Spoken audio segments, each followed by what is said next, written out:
कोई ऐसा पॉलिटिशियन नहीं है, लगभग 70 से 80% ये इन्वॉल्व ना हो इस कुकर्म में। ऐसे लोगों के हाथ हम अपनी बेटी बहन को नहीं रखे हैं। इस बच्ची का पूरा इलाज पीएमसीएच में, इनके पिता का नहीं होगा, पप्पू यादव का होगा।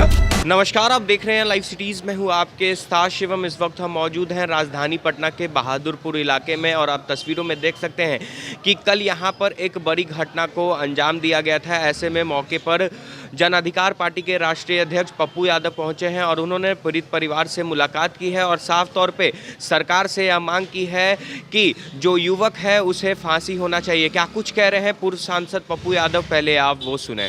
ऐसे लोगों के हाथ हम अपनी बेटी बहन को नहीं रखे हैं जिनके बारे में, जिनके कैरेक्टर के बारे में मुझे कोई जानकारी नहीं है। बिना माँ बाप भाई बहन के यहाँ रहती हैं वो। कहीं ना कहीं लोकल गार्जियन हमको परिवार के तरह, रिश्तेदार यदि कोई लोकल गार्जियन हो तो हमको उनकी जिम्मेदारी देनी चाहिए।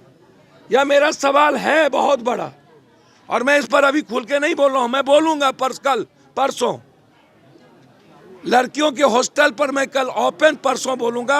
मेरे पास क्या क्या प्रूफ है वो मैं दूंगा। पुलिस वसूली में लगी रहती है छोटे छोटे दुकानदारों से जिसका कोई व्यापार नहीं है, छोटे छोटे लॉज मालिक से। क्या पुलिस का वेरिफिकेशन होता है किसी लॉज मालिक के द्वारा?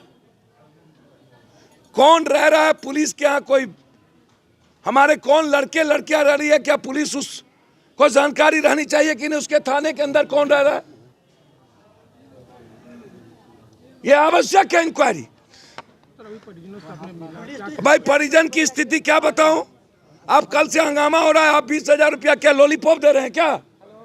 2 बच्ची, 1 बच्ची जिंदगी जेल रही है। परिजन के बारे में आप क्या कहना चाहते हैं जिसकी 2 बेटी चली गई?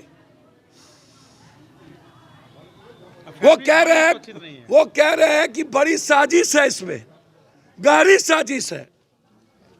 यहाँ के कुछ लोगों का कहना है कि इसमें बहुत सारे लोग इन्वॉल्व हैं। इनकी इंक्वायरी एसआईटी या सीबीआई से कराई जाए। वो लड़का विक्षिप्त नहीं था तो उसकी जांच क्यों नहीं करवा रहे हैं आप? जब वो ड्रग्सी था तो जांच कराइए। अब तो आप पैसा लेके पोस्टमार्टम रिपोर्ट बदलते हैं, बलात्कार का, अन्य चीजों का।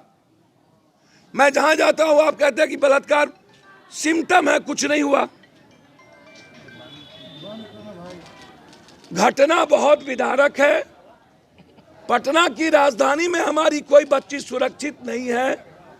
मैंने कई बार कहा, जैसे शेल्टर हाउस में एक आईएएस ने कहा कि मंत्रियों तक बच्ची परोसे जाते हैं। ये बात मैं मुजफ्फरपुर कांड में भी इस बात को मैंने उठाया था जब हम पदयात्रा किए थे कि आईएएस, आईपीएस, एमएलए, एमपी पदाधिकारी।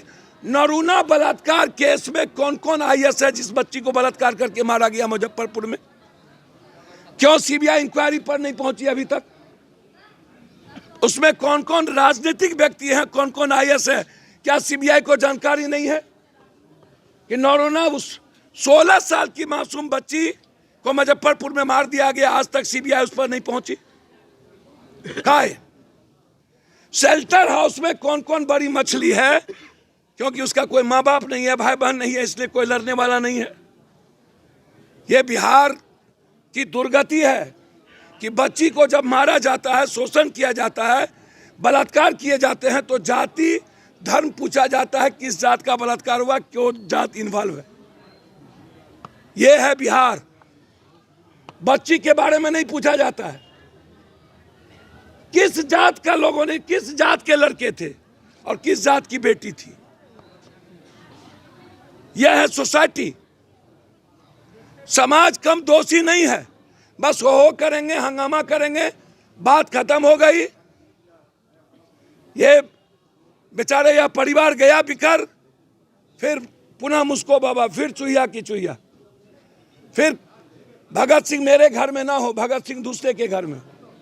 आग लगेगी तो हम जानेंगे, आग तो पड़ोसी के घर में लगी है। हंगामा करने वाले जो ये छुटमुहिये लोग हैं, पत्थर चलाते हैं, पहले उनको ये सोचना पड़ेगा कि लड़ाई बहुत गंभीरता से लड़नी होगी। ये छोटा सवाल नहीं है। शेल्टर हाउस के मामले को लेकर हम हाई कोर्ट जा रहे हैं।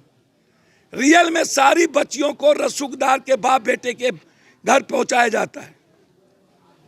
किसी के पॉलिटिशियन के घरों में ये एमपी एमएलए का जो कोठी है, ये कोठा है, ये अय्यासियों का अड्डा बना हुआ है। बिना सरकार की तरफ से जांच किए, सरकार तरफ से एक कमेटी भेज दी गई, जांच उसका रिपोर्ट दिखा दिया गया, बस हो गया। सर, मैं जानना चाहता हूं कि उस बेटी को फिर वहां क्यों भेजा गया? सारे पदाधिकारी इन्वॉल्व हैं, पैसा उसमें कमाए जाते हैं और रात के 12 बजे नशा की दवाई दे करके बड़े बाप का बेटा और पॉलिटिशियन पदाधिकारी ही वाज देयर, वो वहां पहुंचता है। कोई ऐसा पॉलिटिशियन नहीं है, लगभग 70 से 80% ये इन्वॉल्व ना हो इस कुकर्म में। इसीलिए ये छोटी लड़ाई नहीं है।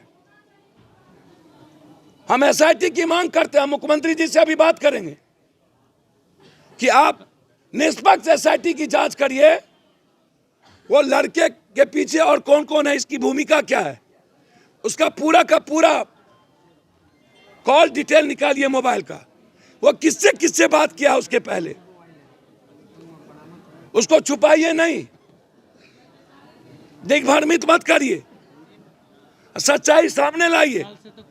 इस परिवार को 20 लाख रुपए का मुआवजा, 3 महीने के अंदर एसपीडी ट्रायल करके फांसी, कंप्लीट एसपीडी ट्रायल। अन्यथा इसकी लड़ाई जैसे शेल्टर हाउस की लड़ाई हमारा संकल्प है, वैसे ही हर बच्ची की लड़ाई मेरे लिए संकल्प है। और हमारे तरफ से इस बात को मैं आपको बता दूं, इस बच्ची का पूरा इलाज पीएमसीएच में, इनके पिता का नहीं होगा, पप्पू यादव का होगा।